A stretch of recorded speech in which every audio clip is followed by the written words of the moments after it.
위에는 왕이 있고 왕 밑에 사대부가 있고 사대부 밑에 백성이 있는 거예요. 그냥 백성들은 그냥 열심히 일하면 돼요. 그냥 억울한 일이 있어서 좀 참고 견디고 그냥 살면 돼. 정치는 사대부들이 하는 거고. 그러니까 아까 그렇게 억울한 일이 있어갖고 가산에서 수백 명이 너무 화가 나가지고 문제가 일으켰을 때 조정에서는 40명 목표를 죽이는 걸로 끝내는 거예요. 그냥 있는 거를. 그랬던 왕조 체제, 그랬던 이 질서가 이제 흔들리기 시작한 게 홍경래 난 때문에 시작한 거죠. 하지만 홍경래의 경문을 보면은 사실은 이 왕조 체제를 막 흔들어 버리거나 아니면 신분제를 철폐하거나 아니면 유교 질서를 막 문제가 있다 그게 아니에요. 사실은 하나는 서북지방 왜 차별하느냐, 두 번째는 왕을 농락하는 이 척족들 그거에 대한 목적으로 본 게 일어난 거거든요. 그리고 또 그러면 어떻게 할 거냐, 대안도 없어요. 사실은. 그러니까 우리가 막 너무 신화화하고 홍경래의 나는 정말 뭐 민중이 일으킨 민중이 주인 되는 세상을 꿈꾸는 그런 건 아니란 말이에요. 사실은 그런 건 아니에요. 그런 건 아니지만 그래도 실체가 그게 뭐냐와 관계없이 그걸 통해서 많은 민중들이 동요했고 양반들도 동요했고 그 이후에 진짜로 민중들이 주인이 되었고 막 밀란이 일어나는 일들이 벌어지는 거죠. 홍경래의 난 이후에 몇 가지 재밌는 에피소드들이 있는데 그 중에 하나가 아까 말씀드렸던 김병헌 이야기이죠. 김삿갓. 김병헌이 강원도 향시에 나갔다가 장원을 해요. 원래 너무 좋잖아. 근데 장원 때 시험 문제가 뭐냐면은 홍가의 난 때 투항한 선천부사 김익순에 대해서 논하시오가 시험 문제였어요. 그러니까 이거에 대해서 엄청 막 글 쓴 거지. 비판적으로. 집에 와갖고 좋다고 막 얘기했는데 집에서 사실은 그분이 너의 증조부다 얘기를 하니까 여기서 충격을 받아가지고 벼슬길 안 나가지 그때부터. 그리고 사가를 쓰면서 방랑시인이라고 알려진. 근데 이 김삿갓이 구름 위에 가서는 김병현이 되는 거예요.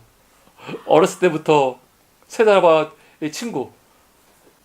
그리고 또 하나는 아까 봉기군의 장수였던 홍총각이 새벽에 기습작전 하다가 허황이라는 의병장 죽였다고 했잖아요.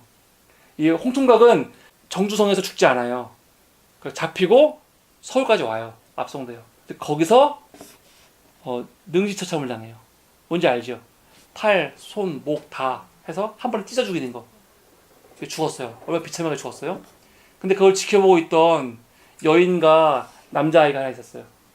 그 여인이 허황의 부인, 남자아이는 아들이겠죠. 쟤네들이 그 시체로 와요. 그래갖고 그 시신에서 간을 꺼내요. 간을 꺼내가지고 남편의 무덤에 바쳐요. 복수죠. 그들 입장에서는 복수하는 거예요. 그러고 나서 그 어머니는 곡기를 끊고 죽어요.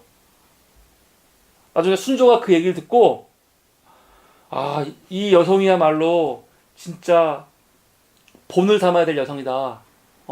그러면서 이 여성의 모습을 지금 무너져 있는 기강, 무너져 있는 이거에 본을 삼아라. 막 그렇게 격려하거든요. 정절. 이래서 조선이 무서운 사회인 거예요. 지금 이 얘기 듣고 이 여인의 정절을 보면서 대단하다 이런 생각이 들어요? 강명강 교수가 연료의 탄생이라는 책을 썼어요. 몇 년 전에. 이 책은 되게 두꺼운 연구서지만 보면 재밌어요. 한번 보면 좋아요. 조선시대에 연료문이 있잖아요. 연료문. 연료문은 그 집에 지금 이런 허황의 부인 같은 연료가 나오면은 세워주는 문이에요. 배우라고. 그러니까 가문으로도 연료문 하나 세워주면 너무너무 감사하고 그리고 가문의 영광이죠. 근데 당시에 삼강행실도 같은 거 보잖아요. 삼강행실도에 기록되어 있는 연료들이 어떤 사람인지 아세요? 남편 죽으면 따라 죽거나 시부모나 남편이 아프면 손가락 잘라가지고 피를 먹었더니 살았더라. 그런 사람들 막 칭찬하는 거야.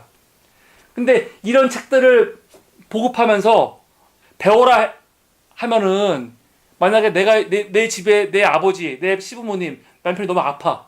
나보고 어떻게 하라는 거예요? 손가락 잘라갖고 피 먹여서 하라는 거예요. 그래서 실제로 성종시대에 가면은요, 그때는 사대부집 여인 중에 손가락 없는 여인들이 되게 많았어요. 근데 이거를 우리는 무슨 문제라고 여기는 게 아니고 오히려 칭찬해 주는 거예요. 이게 당시 유교 이데올로기였어요.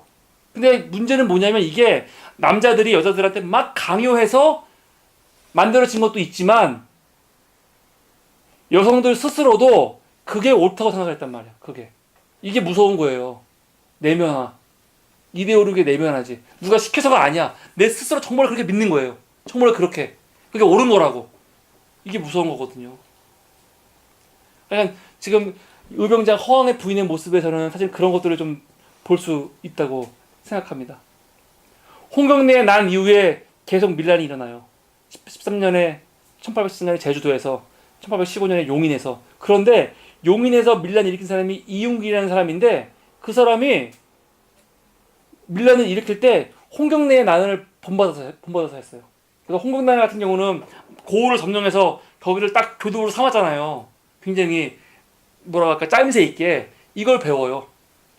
그리고 1816년에는 평안도 성천에서 학살이 난 자가 거사했는데 이 사람이 뭐라고 막 소문을 내냐면 나는 홍경래에 남아있는 부대 사람입니다. 이렇게 잔당이다. 이렇게.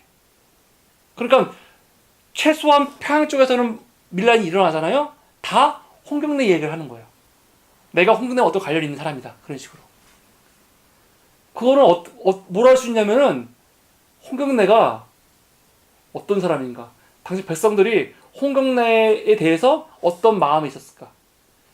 사람들이 홍경래를 정말 나쁜 사람이라고 생각했으면은 내가 홍경래의 잔당이란 말을 하겠어요?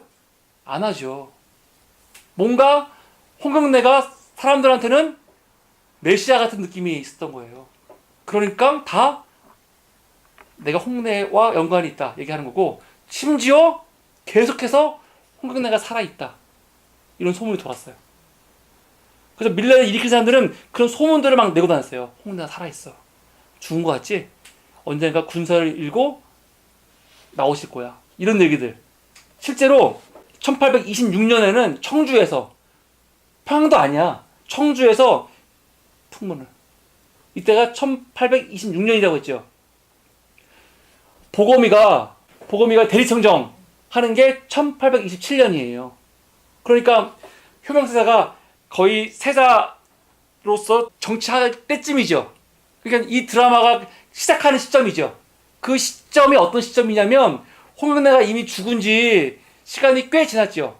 십몇 년이 지났잖아요. 지났는데 사람들이 홍경래가 살아있어. 홍경래가 살아있고요. 군사 보고 올 거야. 그런 소문이 막 돌 때인 거예요. 그러니까 지금 드라마에서 계속 막 홍경래 얘기를 하는 게 사실은 전혀 뭐 얼떨떨한 건 아니에요. 실제로 그 시기에 이런 움직임들이 많았고 이거에 대해서 조정이 예민했던 시기인 건 맞아요. 그러니까 이런 드라마가 이런 것에 개연성이 있는 거죠. 결국 이런 홍경래의 안 때문에 이제 백성들이 밀란의 주체가 되고 1862년에는 조선시대의 가장 큰 밀란인 임술밀란이 일어나는 거죠. 그래서 영화, 군도, 밀란의 시대가 바로 이 배경을 하고 있는 겁니다. 이런 의미에서 홍경래는 사실은 어떻게 보면 지금 우리하고도 연결되어 있는 거예요. 우리가 지금은 너무 아무렇지도 않게 우리의 인권, 우리 한 개인의 권리 얘기하지만 이게 200년 전만 하더라도 150년 전만 해도 안 되는 시대잖아요. 그런데 사실은 물론 홍경래까지 연결하는 건 너무 좀 그럴 수 있지만 그 시대마다 잘못된 체제에 대해서, 차별에 대해서 항거했던 사람들 한 사람 한 사람들이 있을 거 아니에요. 다 실패했지만 어떤 사람들은 실패했으니까 끝난 거 아니야? 근데 그게 아니에요. 그 끝난 실패들이 쌓여서 사실 지금까지 온 거지. 그러니까 지금 우리는 수없이 많은 사람들한테 빚지고 있는 거죠. 이런 의미에서 홍경래에 많이 의미가 있었고 라온이의 아버지가 의미가 있다 말씀을 드리고 싶습니다. 늦은 시간까지 경청해 주신 여러분 감사합니다. 팟빵을 듣고 계시고 유튜브를 보고 계신 여러분 감사합니다.